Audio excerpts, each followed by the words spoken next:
আপনারা কখনো মিষ্টি কুমড়ার ফুল ভাজা খেয়েছেন? না খেলে এই ভিডিওটা তাদের জন্য। আসসালামু আলাইকুম, হ্যালো এভরিওয়ান। এই মিষ্টি কুমড়ার পাকোড়া খেতে অনেক বেশি ভালো লাগে।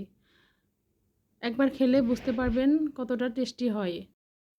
আমি এখানে কিছুটা মিষ্টি কুমড়া ফুল নিয়েছি। ফুলগুলো প্রথমে পরিষ্কার করে নিব। তার জন্য মাঝের অংশটা ফেলে দিব এবং এই উপরের পাপড়িগুলো ফেলে দিয়ে ভালো করে পানি দিয়ে ধুয়ে পরিষ্কার করে পানি ঝরতে রেখে দিব। তারপর এখানে আমি কিছুটা বেসন নিয়েছি, বেসনগুলো ভালো করে চেলে নিব। চালা হয়ে গেলে এখানে 3 টেবিল চামচ চালের গুঁড়া আর হাফ টেবিল চামচ বেকিং সোডা দিয়ে ভালো করে চেলে নিব। চালা হয়ে গেলে এখানে সব মশলা যোগ করে দিব। এখানে প্রথমে পরিমাণ মতো লবণ, তারপরে হাফ চামচ মরিচের গুঁড়া, হাফ চামচ হলুদ গুঁড়া, হাফ চামচ ধনে গুঁড়া আর হাফ চামচ জিরা গুঁড়া, 1 চামচ আদা বাটা, 1 চামচ রসুন বাটা দিয়ে ভালো করে মিক্সড করে নিব। মিক্সড হয়ে গেলে এখানে অল্প অল্প করে পানি দিয়ে একটা ব্যাটার বানিয়ে নিব।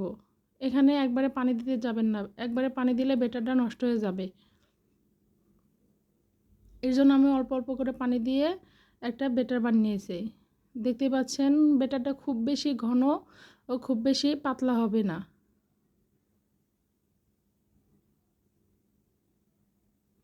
বানিয়ে সাইডে রেখে দিব। তারপর চুলাতে একটা কড়াই বসিয়ে কড়াইটা গরম হলে পর্যাপ্ত পরিমাণে তেল দিয়ে, এখানে একটু বেশি তেল লাগবে, পাকোড়া ভাজতে একটু তেল বেশি লাগে। তারপরে তেলটা গরম হয়ে গেলে মিষ্টি কুমড়ার ফুলগুলো ব্যাটারে চুবিয়ে তেলে ছেড়ে দিব।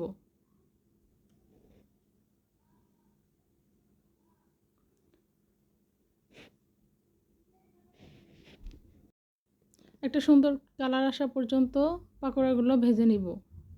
পাকোড়াগুলো মচমচে করে ভেজে উঠিয়ে নিব।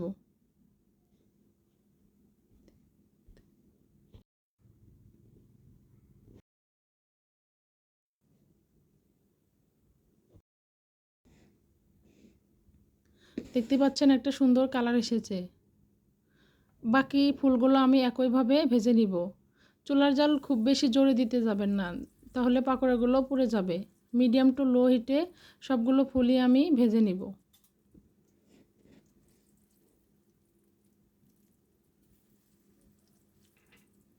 এই পাকোড়াগুলো গরম ভাত বা সন্ধ্যা স্ন্যাক্স হিসাবে খেলে অনেক বেশি ভালো লাগে।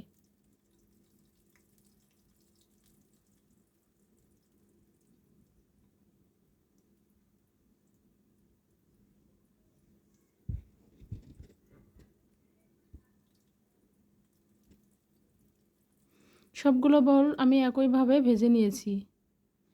এখন গরম গরম পরিবেশন করব। আমি টমেটো সসের সাথে সন্ধ্যার নাস্তা হিসেবে খেয়েছি। আপনারা চাইলে গরম ভাতের সাথেও খেতে পারেন। ভালো লাগলে লাইক, কমেন্ট, শেয়ার করতে ভুলবেন না। আজ এই পর্যন্তই। আল্লাহ হাফেজ।